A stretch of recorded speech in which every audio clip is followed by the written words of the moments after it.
Hello guys, welcome all of you in my channel. मैं हूं राजेश शर्मा और आप देख रहे हैं मेरा channel study time by Rajesh Sharma.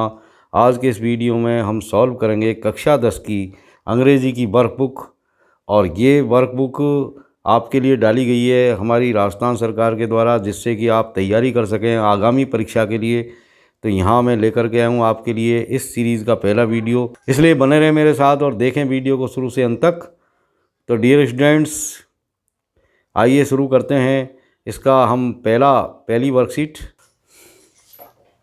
यहाँ इस वर्कबुक में आपके बहुत सारी वर्कशीट है जिनको हम एक एक करके हल करेंगे। और यहाँ पर सभी तरह के एरिया कवर किए गए हैं, चाहे वो राइटिंग का एरिया है, चाहे रीडिंग का है, या आपके ग्रामर का एरिया है। सभी तरह की वर्कशीट यहाँ पर डाली गई है।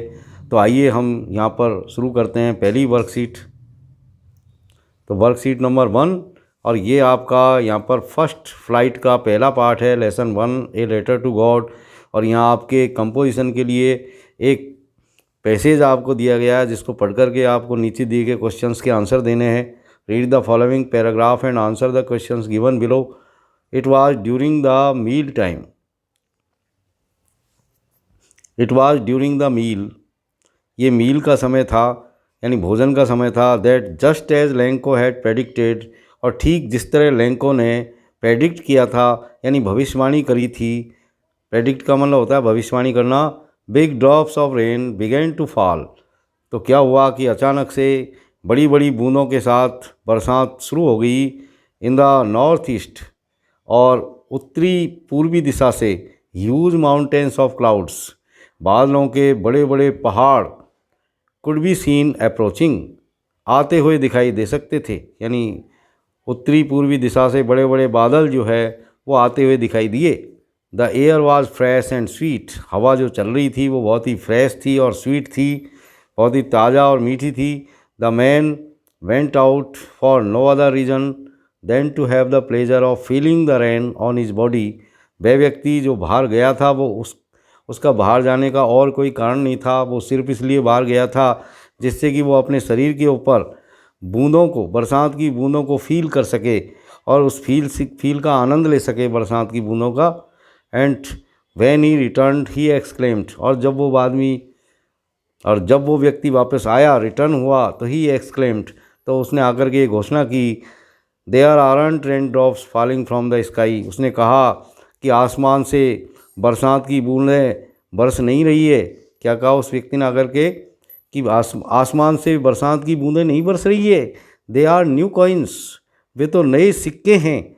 The big drops are 10 cent pieces, बड़ी बूंदें तो 10 सेंट के सिक्कों की तरह है। And the little ones are 5s, और जो छोटी बूंदें हैं वो 5 सेंट के जो सिक्के होते हैं उनकी तरह है। तो इस तरह की उसने घोषणा की आकर के।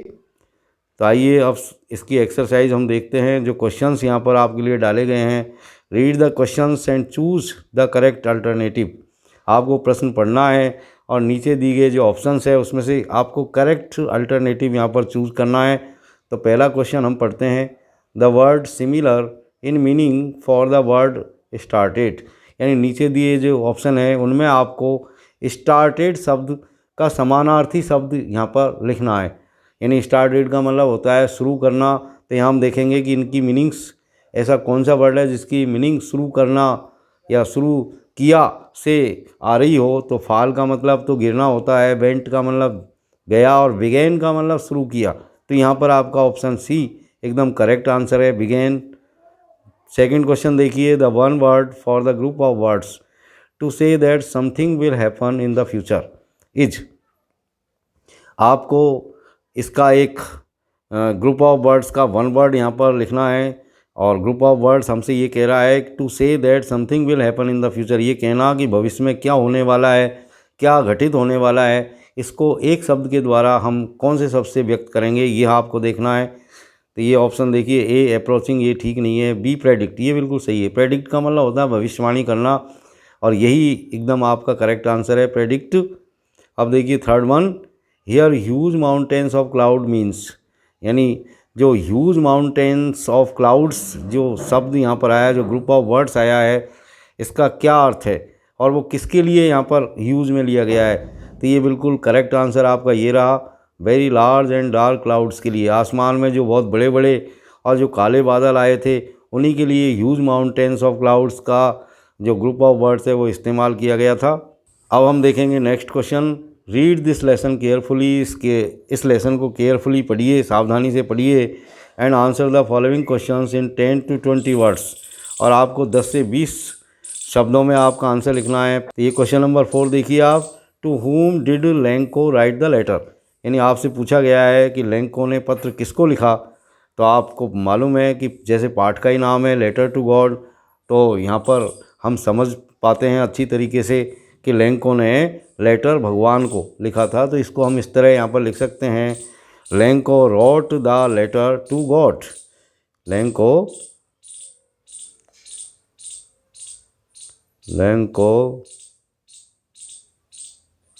wrote the letter to God। ये आपका यहाँ पर आंसर हो गया। अब देखिए नेक्स्ट क्वेश्चन देखिए 5। Where did he go to mail the letter. अब ये लेंको अपने उस लेटर को मेल करने के लिए कहाँ गया था, मतलब कहाँ पर डालने गया था।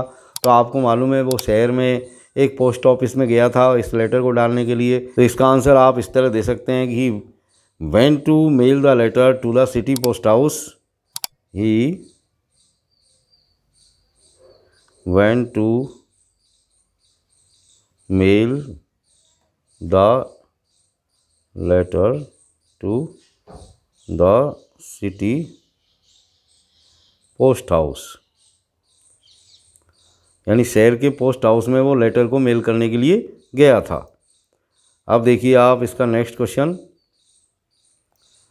Find the objects for which the following metaphors are used and write them before in the blanks, यानी आपको ऐसे ऑब्जेक्ट तलाश करने हैं विच द फॉलोइंग मेटाफॉर्स, जो जिनके लिए मेटाफॉर काम में लिए गए हैं। जैसे ह्यूज माउंटेन्स का ये जो मेटाफॉर है वो किसके लिए यहाँ पर यूज़ किया गया है। तो आपको मालूम है कि ह्यूज एंड डार्क क्लाउड्स के लिए लिया गया है। तो आप इसमें लिखें ह्यूज एंड डार्क क्लाउड्स।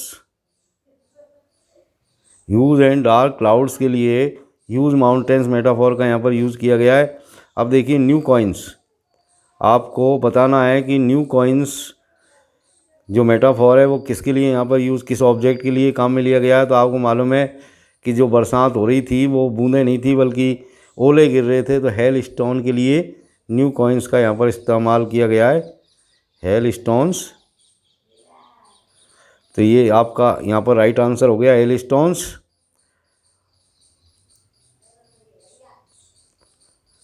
अब आपसे पूछा जा रहा है क्वेश्चन नंबर 7 में, imagine you went to a sweet and snack shop. मान लीजिए आप किसी स्वीट शॉप पर जाते हैं एंड परचेज्ड 4 समोसा, और वहाँ जाकर के आप 4 समोसे खरीदते हैं। The shopkeeper wrapped them in A packet, दुकानदार आपको एक पैकेट में लपेट करके वो दे देता है। When you ईगरली opened it at home, और जब घर आकर के आप बड़ी उत्सुकता से उस पैकेट को खोलते हैं तो you found only 2 samosas in the packet, तो पैकेट में आपको सिर्फ 2 ही समोसे मिलते हैं। What will be your reaction on it, right in 10 to 20 words. आपका रिएक्शन क्या होगा इस बात पर, आप अपने रिएक्शन को 10 से 20 शब्दों में यहाँ पर लिख सकते हैं। तो क्या रिएक्शन होगा आपका, यानी आपको गुस्सा आएगा उस दुकानदार की बेईमानी के ऊपर। तो आप लिख सकते हैं I will get angry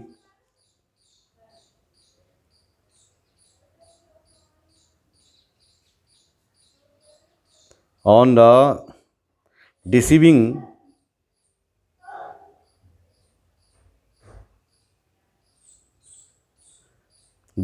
act, आगे यहाँ लिख देता हूँ मैं, deceiving act of the shopkeeper. यानी सबसे पहला रिएक्शन तो यही है कि मुझे उस शॉपकीपर के डिसीविंग एक्ट के ऊपर गुस्सा आएगा, यानी उसका जो बेईमानीपूर्ण जो हरकत है, जो कृत्य है, उसके ऊपर मुझे गुस्सा आएगा और मैं फिर उसके पास जाऊंगा। I will go to the shopkeeper and will make complaint against his act, ये हम यहाँ पर लिख सकते हैं। तो प्यारे बच्चों, आज के लिए बस इतना ही। अगले वीडियो में एक अगले क्वेश्चन के साथ, एक अगली वर्कशीट के साथ फिर हम आमने सामने होंगे। तब तक के लिए have a nice time, keep watching my channel. Thank you very much for watching.